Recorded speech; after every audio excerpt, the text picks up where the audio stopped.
Hello, and welcome to BTC Sportsline. I'm your host, Michelle Cunningham, and this is my co-host, Ray Lana.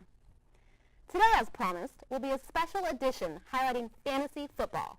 Ray and I will get into what exactly fantasy football is all about and why we play. Also, we'll go over some players that have been hot and not so hot so far this season, and who you can target going forward in the fantasy year. So without further ado, Ray, what is fantasy football? Well, fantasy football is where people get together as groups and they make a league. And essentially with that league, they pick players off of each individual team to put on their team, and their team scores points based on the performance of those players. It sounds pretty complicated. It's not that bad, actually, because the computers do a lot of the work for you if you're using a computer system to... Which who isn't these days, right? What's that? Who isn't these days? Yeah, and I mean, there's apps on phones and things like that, so some people don't even ever pick up a computer to do any of the footwork for the team. So you can do it all from your phone? Everything can be done on the from your go. phone. On the go, anywhere you're at. It's very simple as far as the accessibility for it these days. Now, when fantasy football started, it was very, very difficult because you actually had to like pull the stats yourself for yardage and points scored and receptions and completions. There probably wasn't fantasy football experts to go listen to on podcasts and ESPN giving you the breakdown of who you should start, who you should say, who's going up in the ranks. And yeah, there wasn't. Obviously, the people that actually started the fantasy football thing were actually AFL football owners and also statisticians and other analysts. So technically, they were the first experts. If they had shows back then, they would have been on the shows. But it started as a 10-team league back in 1969 in Oakland, California. So it's been around for a very long time. They've been playing it since the AFL was around. So, I mean, it's very old school. Now, why is it for everyone? It's really simply for everyone because anyone can play. It doesn't matter if you're, a 5-year-old to a 100-year-old. Anybody can play. It essentially makes everything a little bit more fun with sports because you can watch any old football game and you actually get to, have something riding on it. Some people even gamble on this. Like it is a way of gambling. It's an industry that is, made over $304 million since 1997 just on the gambling portion of it through some websites like DraftKings and such. Now that was going to be my next question is, does it cost anything? So I think that can kind of vary though. Like it can cost something and it can't. Depends on exactly how much you want to put into it. Yeah, it's totally up to you because you can actually get into leagues where you pay to buy in that have prizes. You can, depending anywhere from $5 to, thousands and thousands of dollars if you wanted to. Or you can do it just for fun, too, with your friends. You can play with people you know, or you can just pick up random people on the internet that you've never met before in your life and play with them. Which I think is a good way to kind of jump into it, just to get your feet wet a little bit. But myself personally, I'm in like 4 different leagues. I have like a work league, I have leagues with my friends, and that's kind of a cool way to, just make it more interesting, because there's another element where... Yeah, I find one of the things that people don't know until they actually get into it is that fantasy football itself is addicting. It is something that once you start doing it, you just want to do it more. You obsess over it. And you obsess over it. You'll ponder the thoughts of whether to start this guy or sit this guy for weeks at a time, or at least for 1 week for their matchup. And you praise yourself when you make a great call, and then you just hate yourself when you make a bad decision.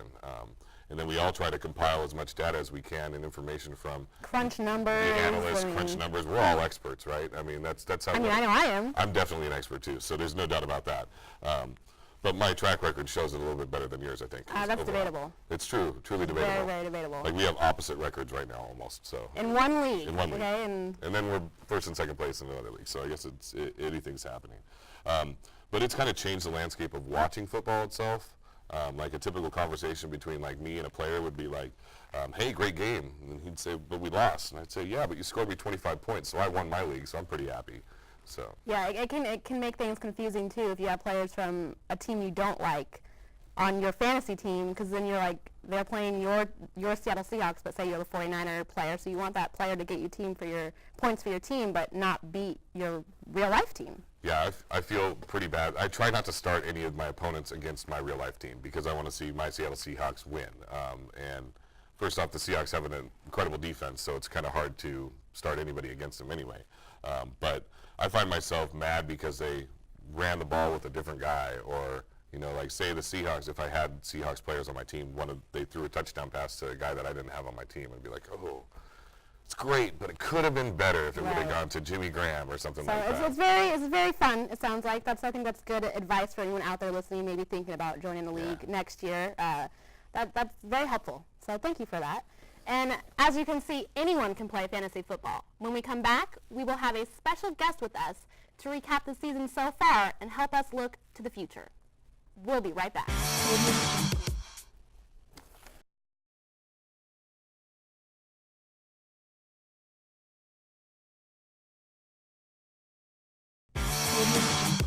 Welcome back. With us today, we have Keone Akoba. Keone is a part of mine and Ray's Fantasy League and is a contender every year.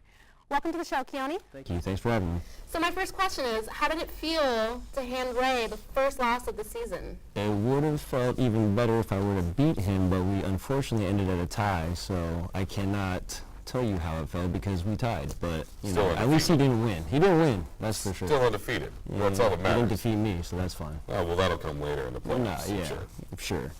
Yeah, I had a really good week, actually. Well, I had a horrible week to start, and then If it weren't for David Johnson, well, you know, being that Antonio Gates and Demarius Thomas only scored 1 point for you, that was terrible luck for you, but good for me. But and that's kind of the highs and lows of fantasy, though. You know, you have those big names where people fall in love with the big name, like Demarius Thomas, and they want to start him. Maybe it won't be a good matchup, or maybe it is a great matchup, but they still don't score the points, you know? Like, how does that feel when... Well, there was a lot of points on my bench. You're kind of let down, you know, when you got this guy and he's like, they say he's projected to get 10 or 20 points, you know, and then all of a sudden he puts up 1. And you're like, oh, man, I might lose this week because of that. I mean, I started with, I think, Thursday night I had 3 players play and only had 1 point apiece, which is crazy. So. And you still tied the game? And I still tied. Wow. A high score, too. It wasn't like it was a, 79 he put up. He put up 91 points. Yeah, and when David Johnson's projections were 16 and he scores 31, it can go the opposite way too. You know, so you never know. That's why you gotta set your lineups, and I always try to look at matchups too. But you know, it's very matchup based. I feel I had one of my games this week. I had the Jets defense, and I was ahead by 40 points, and they still had Arizona defense and Brandon Marshall. So I benched my defense because I was afraid they'd give me negative points, which they did get negative points. So I think Ray might have given me advice on that. I was like, bench them. There's no way. I mean, they could hinder you more than they could help you, basically, at that point. A defense, like, if you're ahead by a long shot, like, benching players is not a bad idea because, well, you just don't need any more points, and you can still get negative points from other players, so it's pretty difficult. But who have been some of the top performers this season for your guys' teams individually? Well, my team, I'd say Melvin Gordon. Melvin Gordon's been pretty good. I don't have some of the top running backs in the league, but Melvin Gordon's actually performed pretty well this year. He only had 1 touchdown last year, but he's had quite a few this year. And I feel like he's touchdown based, though. Like, he's looked like he's done better because he's got a lot of touchdowns. Take away those touchdowns, his yards per carry isn't really that high. Yeah, which is fine for me. As long as he's getting touchdowns and giving me points, that's all that matters really in fantasy. That's all that matters in fantasy world, right? Which I agree, too, because, like, well, Melvin Gordon isn't getting all the yards that he was before or even since last season, but he has been getting touchdowns consistently. So I think if that continues, then he's awesome. As long as he keeps getting For me, touchdowns, we just talked about David Johnson. I mean, the guy is the #1 running back in all of fantasy football. He scored a ton of TDs. He got 8 TDs on the season. So that's a really big boost for my team. I also have DeMarco Murray, who's #4 in the league, who's also on my team. I have been fortunate enough to draft well with some good foresight to be able to collect. I feel like you're bragging a little bit right I am bragging a little bit. That's part of the It's a reason live why draft. It's difficult to do live Let's drafts. get back on topic. So talking about DeMarco Murray, that kind of rings a bell for me for like injuries. You know, how does an injury hurt your team? Like, how do you can't really plan for that going into a fantasy season. No, you can't. And that's why you got to look at like some of the busts being Adrian Peterson, you know, because he got injured. Bust, yeah. You know, I mean, he's been out the whole year, and you know, so I mean, what can you do when you draft Did you have him someone? on your team? No, not at all. No, I was wary of his past injuries, so I would not draft him. And he was a first-round draft pick. Yeah, so that's why I said. Down, I mean, you're talking about like being detrimental to your whole season. Like that guy's like, you know, you could have got David Johnson or Julio Jones or Ezekiel Elliott or one of these guys. Yeah. I mean, these younger players like Zeke. I mean, this guy is amazing for fantasy football. He hasn't really put up the touchdown numbers yet, but he's got the yardage. It's going crazy. Your offensive line is a beast like theirs, and it's pretty easy to run behind it. So, but Still, Well, I feel like rookies are kind of scary to go with in fantasy because you don't draft have one. you don't have much basis to go off of. Yeah, if I'm drafting a rookie, it's way down in the draft. well, Like, especially I somebody don't- like Zeke, because you don't know if he's going to break down or wear down because he's a rookie. Yeah. You don't know if he can handle the full 16 games, and I mean, his college performance was definitely stellar. So coming into the pros, he was a very pro-ready back at the beginning, and he's running behind a great offensive line, which kind of brings me to another point that DeMarco Murray, man, he was behind that same line, and everyone thought that was the only way he was going to perform. And, well, he's performing just fine right now. That's true. He doesn't need the Cowboys line to be good. So I think He was with that's- the Eagles and he didn't do good. So I think a lot I of think people that was a system, though. people were wary to go with him because Yeah. he didn't perform with the Eagles. So now you're with the Titans and you think it's not too much better of a team. Do I take the risk? Obviously you took the risk and it's paying off, but Yeah. that's how much thought has to go into these games. It's I mean, all a risk-reward situation, and when you're setting up your team, especially, you're picking players that you think have a potential to do something that have less of a potential to fail at something. So it's really a difficult thing to do, and you never know what you're gonna get. Really, it's all just what you think and what you get from other people. So I mean, there's It's a all lot of people out there projections. telling you what you should do, but it's really difficult to figure it out. Yeah, and college play doesn't go to NFL play. There's been a lot of people that have had stellar performances in college and come into the NFL and they can't back that up. So considering that and the risk people took on drafting Ezekiel, he hasn't been a bust, but who has been a bust for you guys?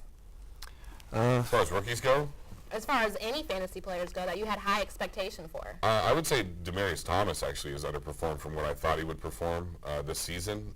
He's traditionally been like a top 10 wide receiver, and I think he's in the 20 range, right now, which is not bad. And a lot of other people would, consider him as 1-2 receiver. I have him as a flex spot on my team for the most part, and he's pretty much staying there.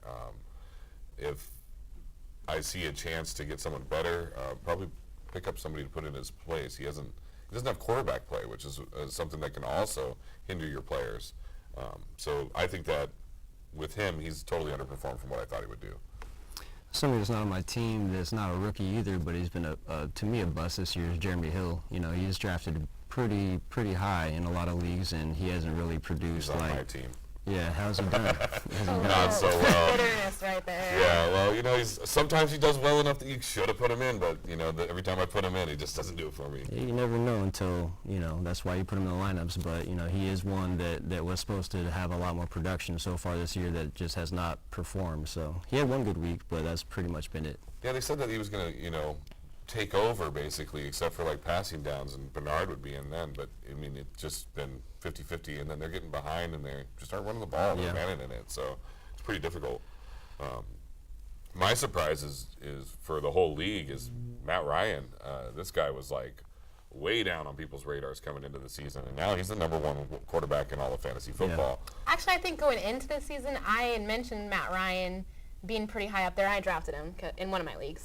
So last year he had a lot of turnovers in the red zone. You turn those turnovers into touchdowns, and you get exactly what he's doing right now is producing. So yeah, I think that with him it's kind of weird though, because you're getting major fluctuation from week to week. Like one week he's getting 30 points, and the next week he's getting 20 or 15 even. He's averaging 25 points a week in fantasy on standard scoring leagues, but I think it kind of goes with how Julio Jones does, is kind of determining where he's at.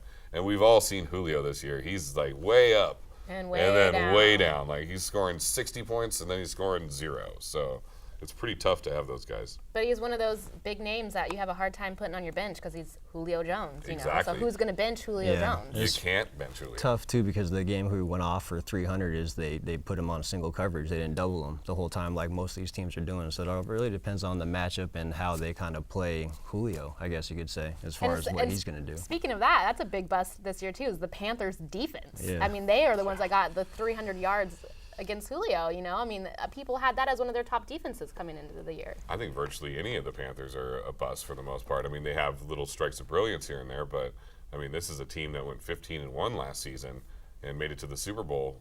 They are awful this year. They're like a whole nother team. They have a hangover from the Super Bowl, and that's, I think, why, they always say that the teams, it's rare to make it back to the Super Bowl, back-to-back Super Bowls.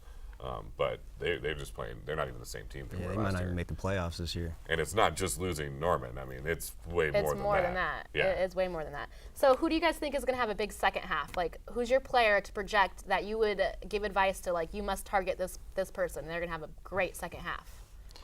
Well, I mean, I think Ezekiel is going to still have a good second half because that offensive line is not somebody you could target necessarily because he's already on a team and nobody's going to drop him. But as far as people that you could pick up, I just picked up Cameron Meredith, and I think he's going to have a big second half because Kevin White's out, and they're going to be doubling Alshon, which I have too, so I have the handcuff. But I think Cameron Meredith will have a big second half because I think Brian Hoyer will throw to the open receiver, and he's going to have single coverage on his side of the field a lot compared to Alshon. So I completely agree. Meredith is. I mean, he's averaging 15 catches a game, I think, right now, which is insane. I know it's only 2 games, but it's Small still sample size. Yeah, I mean, he's over 100 yards both games too. So the guy's lights out, and he's got a good connection with Hoyer, which is cool. I think that Odell Beckham's probably going to pick it up a lot in the second half of the year. He's been kind of tapered off. He's had 1 or 2 big games, and that's pretty much it. Otherwise, he's been a steady 11 to 15 points. But I think that he's going to get some big games like he did last week.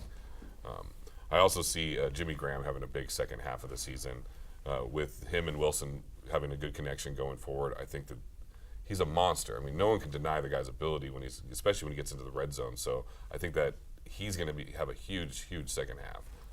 If Luke Wilson's out for any extended period of time, he's going to be in every down. especially I as Russell gets healthier even too. with Luke Wilson in, he's still someone you're going to play. Yeah. But so, real quick, who's going to win the league this year? Oh, me for sure. Me, of course. I mean, it's going to be me. It's not you. There's I mean, no way. It's not me. Well, we know that. It's going to be me, I'm though, bidding for my sure. time. I'm letting you guys get comfortable and.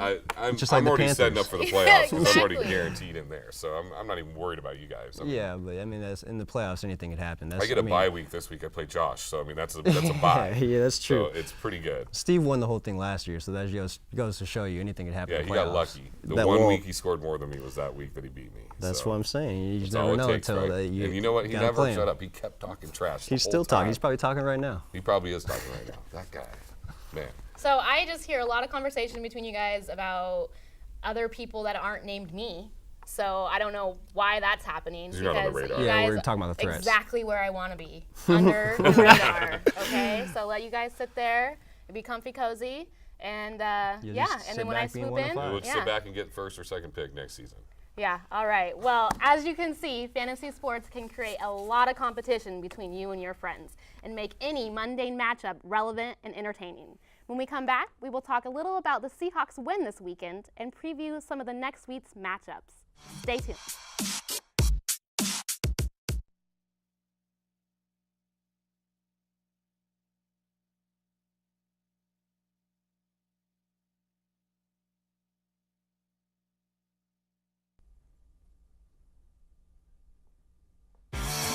Welcome back. So, the Hawks narrowly escaped a dangerous Atlanta Falcons team on Sunday. What happened, guys? Why was it so close?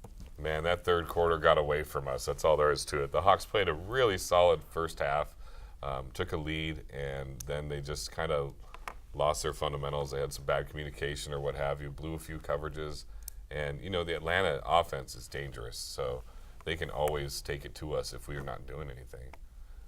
I thought it was going to be a really good game after that first half. They only had 80-something yards in the So a first good half. game for Seahawks fans. Yeah, that's not so yeah. much for not sorry Falcons if you're an fans. Atlanta fan, but I thought it was going to be a pretty good game. But then the third quarter happened, and it hit the fan, so to say. But that's what good coaches do. They take a team in at halftime and they regroup them and they make some adjustments and they come out and do exactly what the Falcons did to the Seahawks. I found that going into the game, I was a little nervous, going against our old defensive coordinator as the head coach over there. He knows our team really well, and he knows our defensive scheme, which is one of the things that, they're an offensive team. So knowing that portion of it, I was kind of scared to see what he could do against us. And it looked like he kind of mixed us up a few times, to be completely honest. Fortunately for us, the Hawks are a very resilient team, and they are not afraid to come back. So, even with a missed field goal, a missed extra point, we still got into a position where we could win the game. I thought it was pretty cool to see after Richard Sherman was kind of out of sorts after a couple blown coverages. Who knows whose fault that was, but the team really rallied behind him and got him back into the game, got his head back into the game. And I don't think there's too many teams in the league that would rally behind somebody like that. They would, I think a lot of teams would just let them fester or whatnot by themselves, but a lot of these guys came up together and were drafted by the Seahawks, so they got that camaraderie, and to see them kind of rally behind him and get him back into the game was pretty cool. I think that's what makes the Seahawks a special team. You Yeah. know, it's just that that's what they show. They just have that togetherness and can come back and. Yeah, when they're jumping on the sidelines together, Yeah. man, I was getting pumped up Yeah. at home watching Yeah, it. You that know, was it's cool. like, what team does that? I've never seen them do that except for when they're doing something positive. They're like trying to correct a negative. Yeah. So. You know, it was a close game and it was a nail biter. We came through. I know there was that pass interference call, questionable at the end, but that could have gone no either call. way, with Julio, the hands to the I'm face, fine the way too. it went. I didn't see anything. Nah. Right. I mean, and that's what Sherman says, too. So Yeah. I go by Sherman. Yeah. You can't He was- argue facts. He was there. I think he was handled there. it very well then in the game too. He didn't say it was a pass. He just said they won the game. That's it. So let's leave it Yeah. at that. Yeah, Yeah. I agree.